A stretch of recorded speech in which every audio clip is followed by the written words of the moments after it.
सुना था, हाँ, सुनो उसको, छोटी सी बात है। तो मैं आपको ये बता रहा था कि एक स्टूडेंट को कैसा होना चाहिए, तो उसके लिए उपमन्यु की कहानी, आप कभी शिव पुराण पढ़ोगे तो उसका अध्याय 35 है, उसमें उपमन्यु की कहानी है। तो उपमन्यु वो व्यक्ति हैं जिन्होंने कहा कि मैं दूध पीऊंगा तो सिर्फ शिव के हाथों से दूध पीऊंगा, भगवान शिव के हाथों से। तो वो मंदार पर्वत पर, मतलब ऋषि धौम्य थे ना, ऋषि धौम्य के भाई थे बड़े, आपका उनका नाम था व्यागराज। तो उनके पुत्र हैं आपका उपमन्यु। तो जिद कर ली एक छोटे से बच्चे ने, उसने कहा दूध पीऊंगा तो भगवान शिव के हाथों से पीऊंगा।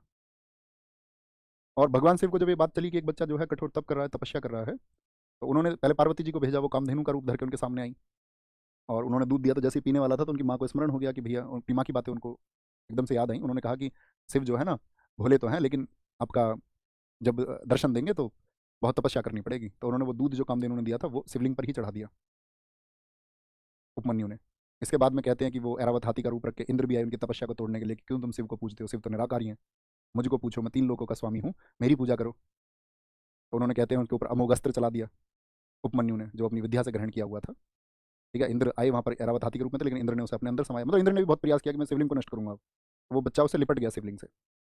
अंत में भगवान शिव को दर्शन देने पड़े। मोरल ऑफ द स्टोरी क्या है कि एक छोटे बच्चे या हमारी जो साथी आपका सभ्यता है उसमें सिखाया गया, जो बच्चा है वो अपनी मंजिल को पाने के लिए जिद्दी हो जाएगा और उसका फोकस दुनिया में कहीं और नहीं रहेगा, सिर्फ उस एक चीज पर रहेगा जिसे वह पाना चाहता है, तब मंजिल मिलनी आसान हो जाती है।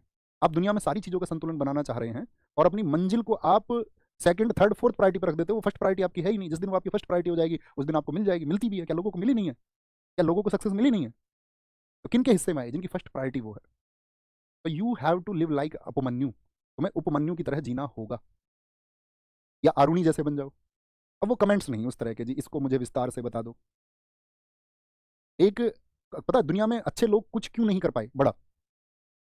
मतलब अच्छे लोगों ने बहुत कुछ अच्छा भी किया है, लेकिन ज्यादा अच्छे लोगों का प्रभाव समाज में क्यों नहीं है? क्योंकि जब कोई अच्छा करने कुछ चलता है, तब उसको जो सहयोग और समर्थन मिलना चाहिए वो उसे नहीं मिल पाता। लोग गलत चीजों की तरफ, फैब्रिकेशन की तरफ ज्यादा अट्रैक्ट होते हैं, जालसाजी कोई कर ले।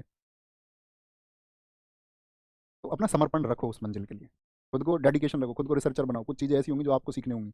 दुनिया में ऐसी कोई चीज़ नहीं है जो किसी ने किसी को पूरी तरह से प्रोवाइड कर दी हो। किसी ने भी खुद को बेहतर बनाया तो बहुत सारी रिसर्च से बनाया, आप भी हो सकते हैं। उतना पढ़िए और मेहनत करिए, अपना ख्याल रखिए। और अब 2 दिन मिलेंगे, हमेशा सैटरडे संडे को यूटिलाइज